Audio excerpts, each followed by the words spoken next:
You know, people scoff when they hear the term sin. And sin is obviously breaking the law, the breaking of God's law. It's called sin. But then people don't scoff when you break the laws of the land, when you steal, or when you murder, or other parts of the law. But people don't stop to think that the laws of the land are all based upon the law of God. Good morning, good afternoon, good evening, good night, good day to you, depending where you are in the world.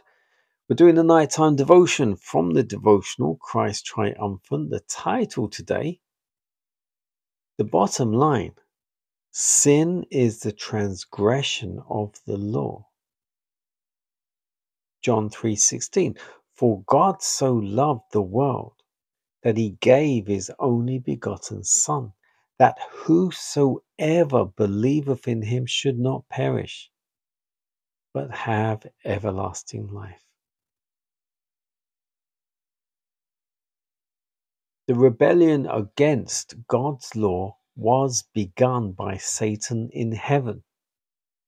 By this rebellion, sin was brought into existence. Satan insisted that God had not dealt with him justly. He criticized God's plan of government. He declared the divine law to be arbitrary, detrimental to the interests of the heavenly universe, and in need of change.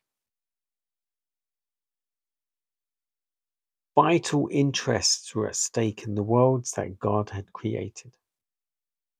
Would these supposed defects be made so apparent that the inhabitants of the heavenly universe would be justified in claiming that the law could be improved?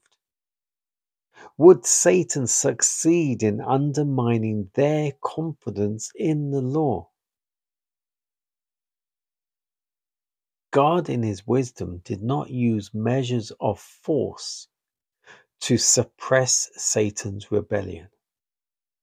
Such measures would have aroused sympathy for Satan, strengthening his rebellion rather than changing his principles.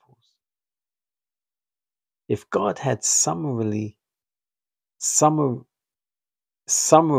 punished him, many would have looked upon him as one who had been dealt with unjustly, and he would have carried a much larger number with him in his apostasy. It was necessary to give Satan time to develop his principles. He has had every opportunity to present his side of the question. He has been artful. As often as his position has been seen in its true light, he has changed to some other position by making false charges, by misstating the purposes and declared will of God. He has secured sympathizers. Adam and Eve were placed on trial and failed.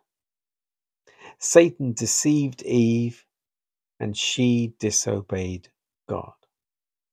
The holy pair, not resisting temptation, were brought under Satan's jurisdiction.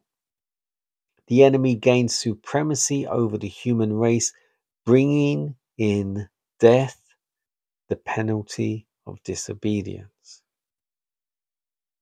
Jesus declared that he would bear the penalty for sin and that he would conquer Satan by coming to the world and meeting the foe on his own battlefield. When Christ entered upon his campaign, Satan met him and contested every inch of ground, exerting his utmost powers to conquer him. Much was involved in this controversy. The questions to be answered were: is God's law imperfect? in need of being amended or abrogated? Or is it immutable? Is God's government stable?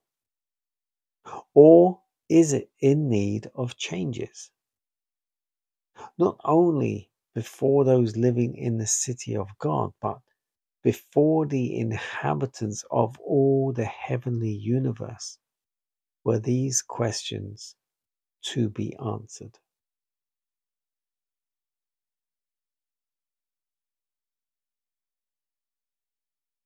The title again, the bottom line: sin is the transgression of the law.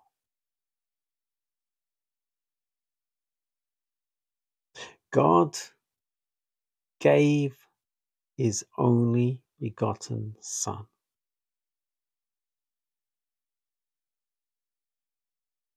He gave it to this world,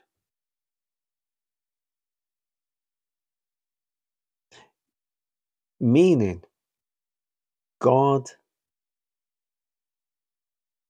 let's say for want of a better phrase, became human through the means of making Mary pregnant. And he was born as Jesus. He had to live the human life in the human mind, as finite as it is, full well knowing he cannot use any of his divinity, any of his powers, cannot use any of that. All he can do is rely on the Word. And the Word was God.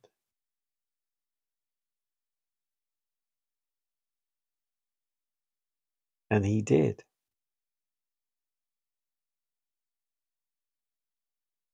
He was so pure in his thoughts, in his words, and his actions, that not one person could fault him in anything he ever said or did. He stayed within the realms of the law. He remained integral to the character of God. He upheld everything about God's character. And he had to. He had to show, he had to prove that God's law is non-changing. It has no expiration date.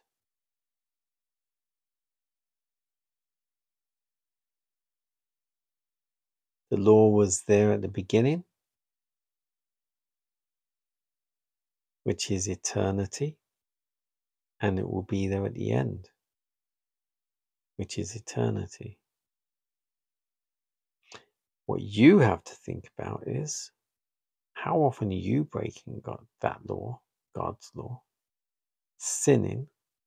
And we don't like to admit that we are. Yeah, we like to say, yes, we are sinners because we're sinners, but we do not like to pinpoint where we are sinning, what we are sinning about. And a lot of us are comfortable in our sins. And when it's pointed out, we become uncomfortable. And we will straight away point out someone else's sin to detract from us. Me too. The bottom line is, sin is the transgression of God's law. We need to be sinless if we hope to join him at his throne.